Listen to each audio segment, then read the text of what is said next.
Hey guys, Man here for another deck profile, and as you can see from the title, we are doing a new updated version of our X-Antibody deck. I've been messing around with this deck since that profile, and I'm actually really liking this deck a lot more than playing other hybrid decks, honestly, because yellow hybrid's just kind of having issues at this point. Blue is basically the most disgusting deck right now. Honestly, I feel like it's actually getting to the Lord Nightmon kind of tier 0 thing going on. So I kind of just stopped playing that as well. Same with green. Green has power, but it's just so niche and very reliant on certain pieces that it just, when you don't draw them, you basically just lose. So I decided to go back to something I actually really liked, and in this case, it was the X antibody. And surprisingly, it's gotten me really good results. I've had to kind of tinker around with it a little bit, but I like how the build has come out so far. But yeah, let me just show you why it's pretty decent at the moment. I honestly feel it has a really good chance against blue, especially in the Ultimate Cup. This actually might be the deck that I bring to Ultimate Cup for anybody that's going to be participating in it. I'll see you there, and hopefully we play each other.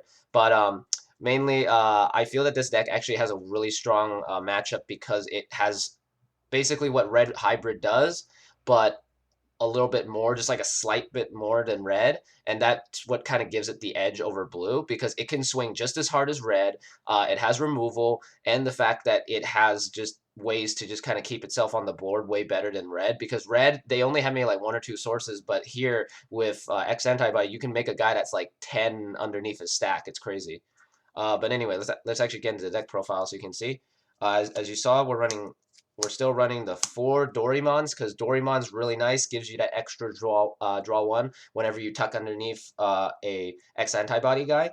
And the fact that this guy counts as an X antibody really helps you boost your Dorugora up. And yeah, we don't run a fifth egg because we want to consistently see this. So that way we are getting that extra 1000 boost. That's all for the eggs. Let's get into the rookies. We're only running 11 rookies, but they're very crucial. We're running the 4 Dorumons, of course, because Dorumon gives an extra memory when tucked underneath. With the recent ruling, it says that the moment that you equip this underneath, you automatically get the memory. It's not the next time you equip. It says it specifies specifically this Digimon, so it counts that Digimon getting this effect immediately and gaining that memory. So potentially you can push yourself up to 2 from 1 memory, which is really nice because then you can go for game. But yeah, also the fact is that he is also a searcher and gets you both Coda and an X antibody, so really nice. Then we run the 4 toy Agumons because, of course, we want the reboot to keep our Dorugoramon alive so that they don't swing into it and kill it.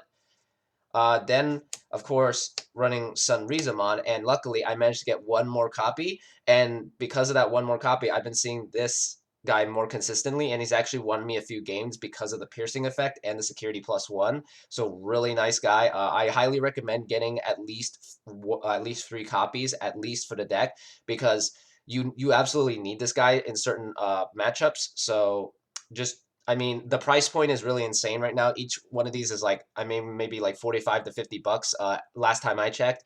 So it's just really insane how much these cost. But they're worth it, honestly. Like, this card will pay for itself because later on black gets even better. So this guy will be worth even more by then, probably maybe 60, 70 by that point. So I would get this early now. But yeah, that's all the rookies we're running. As I said, we're running 11, and I do see these consistently, so it's not that big of an issue that you don't see them, which is really nice.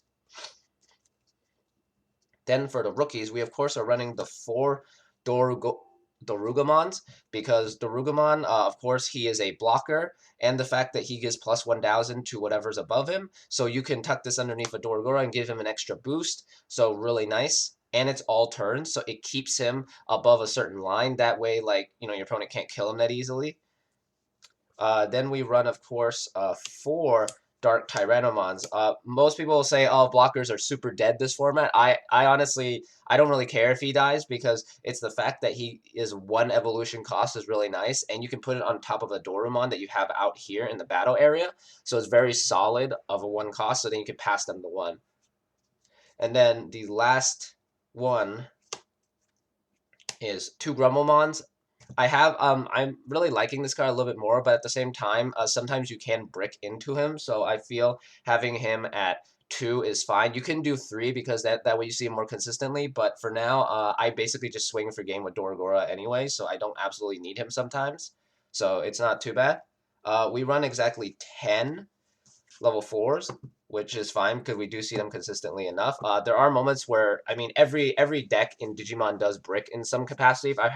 I've had games where I just don't get a level 6 or I just don't even get a level 4, but that's just how it works. Black is kind of slightly inconsistent because it's just how the color is, but surprisingly, this deck is very consistent so far in all my testing. I've only had maybe 1 or 2 games that have been pretty bad because of bricking, but every other match has been solid. Let's get into the level 5s. We're running, of course, the 4 Dorugramons because this guy, of course, when you digivolve on top of something, you can equip an X-Antibody and make it so he can't be deleted or DP reduced.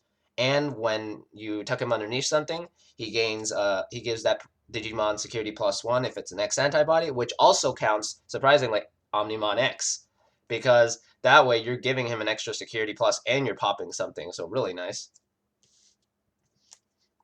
Then we're running 2 Volcanomons, because Volcanomon, the fact that he's a 6 cost, so occasionally sometimes you will have to kind of hard play stuff. I actually had a game where I had the boost with a Black Memory boost, and then hard played this, and then swung with Dorogora for game next turn. It was the weirdest play I've ever done with this deck, but it actually got me the game, which is pretty crazy.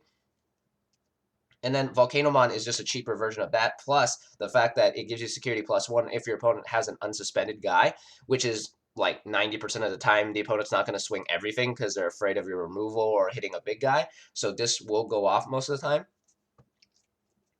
Then we have 2 Megadramons giving blocker. This guy actually has come in clutch occasionally, and most builds I've seen either run 4 of this, 4 Warumanze, or just all 4 of this, but I feel a mix of this actually works because there are some times where you need the blocker and then sometimes where you don't need the blocker. So it's just kind of like 50-50.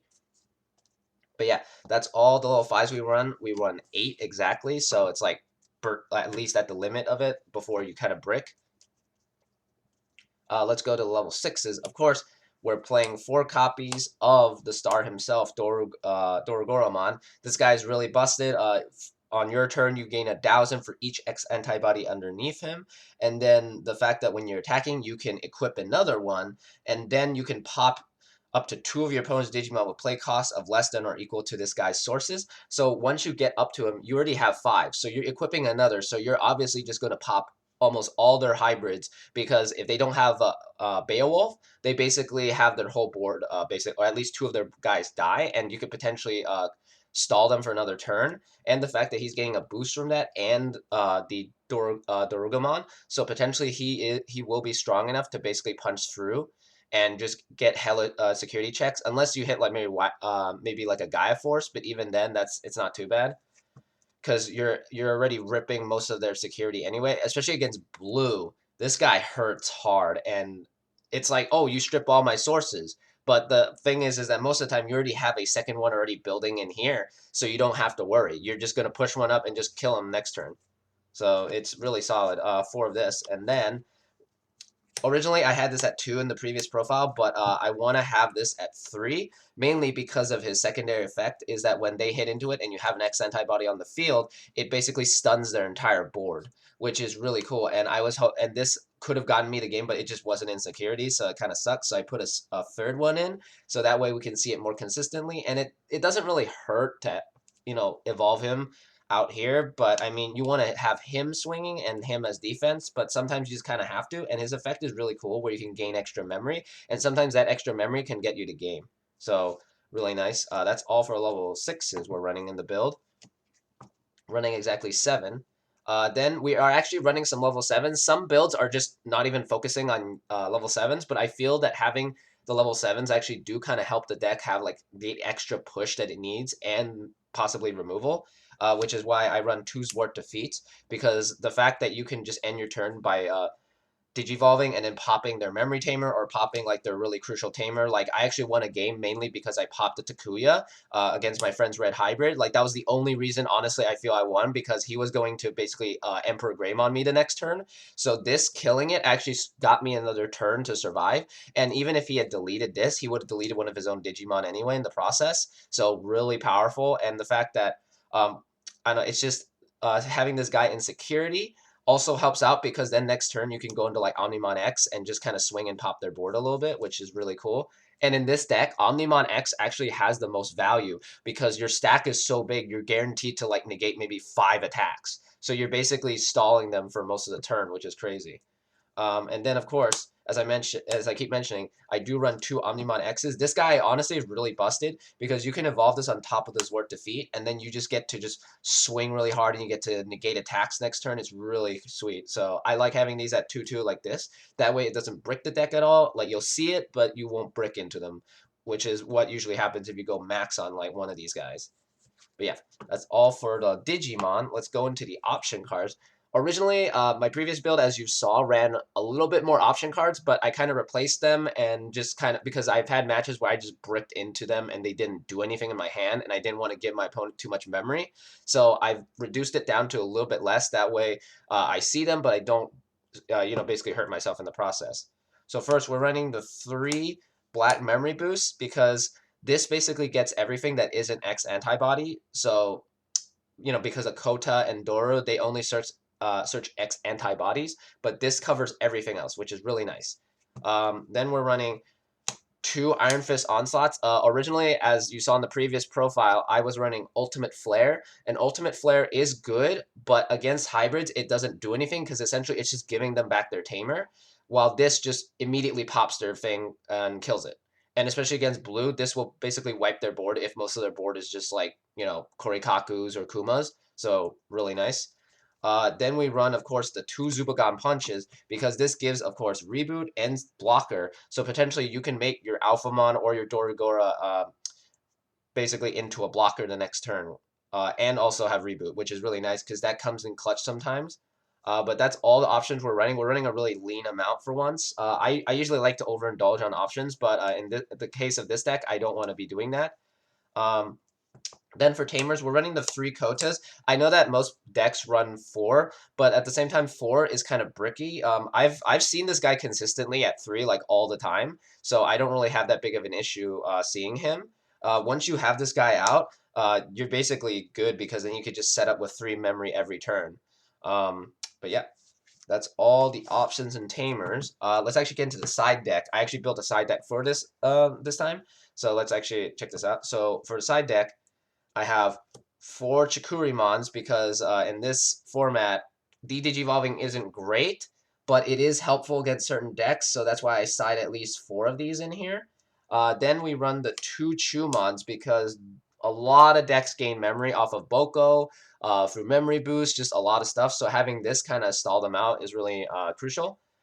Then we have 2 more removal cards. We have 2 Brave Metal is actually really busted because it's basically a Gaia Force when you have an X-Antibody, especially if you have Alphamon and you still have like a lot of stuff underneath him, and they hit into this, they basically die. It's basically a Gaia Force at that point. And then, of course, we're running 2 Gewalt Swarmers. This card is really good in this deck because essentially it's going to pass it over to your opponent's turn, and the fact that it pops their entire board, which is really OP. Then the fact that your level 6 won't be affected, you just kind of sit there and watch their whole board die, and then next turn you swing for game. So really nice. But yeah, that's the whole deck. As I mentioned, the deck does really well against almost every deck. It's just against blue hybrid, it will have a little bit of a struggle, but at the same time, almost everything in the deck you can play around. If you play it correctly, you can swing in, wipe their board at the same time, and go for game next turn, or possibly that turn if you still have 2 memory from the Dorumons. So it's just dependent on how you play the deck and just when you bring out your guy, because obviously with blue, your sources are going to be stripped, and you're going to have to kind of play around that. So as long as you know the matchup and you can play around it, I guarantee this deck is actually very powerful and can take on a lot of things. And honestly, I feel that it is honestly tier 1. I know a lot of people have been saying it's like maybe tier 2, maybe like low tier 1.5, but I feel that it is tier 1. I like, especially against like other decks, like maybe like green is really powerful, but the problem is that it has to suspend something and kill it at the same time. And the problem is that these got your level 6s can get really big if you play it correctly. Like against green, you obviously won't tuck that many security pluses. You'll just keep boosting his attack as high as possible and possibly making like a Zwart defeat. So you just have to play around it properly, and then you should be fine. But anyway, thanks for watching. Like, comment, subscribe. Let me know what you thought of the deck, and I'll see you guys next time.